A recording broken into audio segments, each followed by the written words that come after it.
കണ്ടെയ്നറുകൾ തീരത്തടിഞ്ഞതിന് പിന്നാലെ മത്സ്യമേഖലയിൽ ഉടലെടുത്ത പ്രതിസന്ധി തീരുന്നില്ല. തീരത്ത് മീൻ വന്നു തുടങ്ങിയെങ്കിലും വാങ്ങാൻ ആളില്ല. വിഴിഞ്ഞം ഹാർബർ വിജനമാണ്.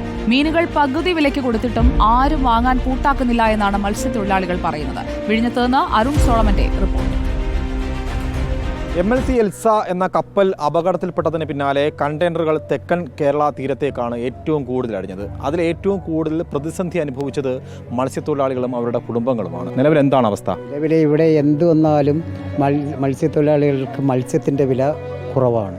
കാരണം ഏതെങ്കിലും ഒരു അപകടം സംഭവിച്ചു കഴിഞ്ഞാൽ കരയിലുള്ള ഈ ചിക്കൻ, മട്ടൻ, ബീഫ് ഇവരൊക്കെ പറയുന്നത് ഇവിടെ ഇങ്ങനെ വിഷമാലിന്യങ്ങൾ കലർന്നു, അതുകൊണ്ട് മത്സ്യം ആരും കഴിക്കില്ല. ഈ ഉപ്പുവെള്ളത്തിൽ എത്ര ലിറ്റർ വിഷം ഒഴിച്ചാലും ഈ കടൽ വെള്ളത്തിൽ അത് ഏൽക്കുകയില്ല.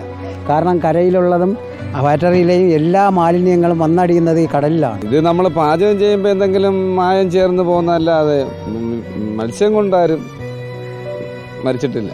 ഇപ്പം ആളുകൾ വരുന്നത് കുറവ്. നമ്മുടെ ഈ കപ്പൽ കമന്നില്ല മക്കളെ, അതിനുശേഷം ആൾക്കാർ കയറി വരണില്ല. അതാണ് പ്രശ്നം. ആ കപ്പലുകാരനെ കള്ളം പറഞ്ഞത് എന്തെന്നറിയാമോ? അവനക്ക് വേണ്ടപ്പെട്ട സാധനം കപ്പലിൻ്റെ കമന്ത് കിടക്കുന്ന സാധനത്തിലുണ്ട്. അവൻ ചുമ്മാലികം പറഞ്ഞിരിക്കണ് അതിൽ വിഷാംശയിരിക്കണ്, നിങ്ങൾ മത്സ്യത്തൊഴിലാളിയൊന്നും തൊടാൻ പാടില്ല എന്ന് പറഞ്ഞുകൊണ്ടാണ് ആൾക്കാർ കയറി വരണില്ല. മീനിന് വിഷാംശങ്ങൾ തന്നെ. കള്ളന്മാർ ആ പെട്ടിയിൽ സ്വർണ്ണങ്ങൾ വെച്ചിട്ട് അവന്മാർ തട്ടിക്കൊണ്ട് പോകണം.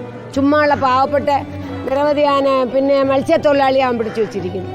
അപ്പം നമ്മുടെ മത്സ്യം വേണ്ട ആൾ വരുമോ മക്കളെ? പട്ടണിയിലാണ കുറെ 3 ആഴ്ച കൊണ്ട് പട്ടണിയും മഴയും കാറ്റും. കച്ചവടങ്ങളില്ല. ആൾക്കാർ വന്നിട്ട് പറയുന്നത് ഓയിൽ കലർന്ന മീൻ കഴിച്ചുകൂടെന്ന് ടി വിയിലൊക്കെ വാർത്തയിലൊക്കെ കൊടുത്തിരിക്കുന്നു. അതുകൊണ്ട് മീൻ കഴിക്കാൻ പേടിയാണ് ഞങ്ങൾക്ക് എന്നൊക്കെ പറയുന്നത്. മക്കളെ മീനുകൾ വിൽക്കുന്നില്ല. 10,000 രൂപയുടെ മീൻ വിൽക്കുന്നിടത്ത് 2,000 രൂപയുടെ മീൻ പോലും ചിലവാകുന്നില്ല. രാവിലെ 8 മണിക്ക് എവിടെ ഇരിക്കുന്നു 600 രൂപയുടെ മീൻ വിറ്റ്. മീനെല്ലാം അങ്ങനെ തന്നെ ഇരിക്കണം മക്കളെ. ഞങ്ങൾ എന്ത് ചെയ്യാൻ, എങ്ങനെ ജീവിക്കാൻ? നിമിഷ നേരം കൊണ്ട് ധാരാളം ബോട്ടുകൾ വന്നെത്തുന്ന വിഴിഞ്ഞം ഹാർബർ ഇന്നിപ്പോൾ വിജനമായി മാറിയിരിക്കുകയാണ്. ഇവിടെയാണ് പകൽ സമയങ്ങളോ രാത്രി സമയങ്ങളോ എന്നില്ലാതെ ധാരാളം മത്സ്യം ലേലം ചെയ്തു പോന്നിരുന്നത്.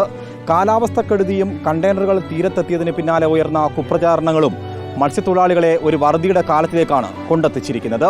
വീഡിയോ ജേർണലിസ്റ്റ് സച്ചിൻ ചന്ദ്രയ്ക്കൊപ്പം reporter Arun Solomon, in reporter, Thiruvananthapuram.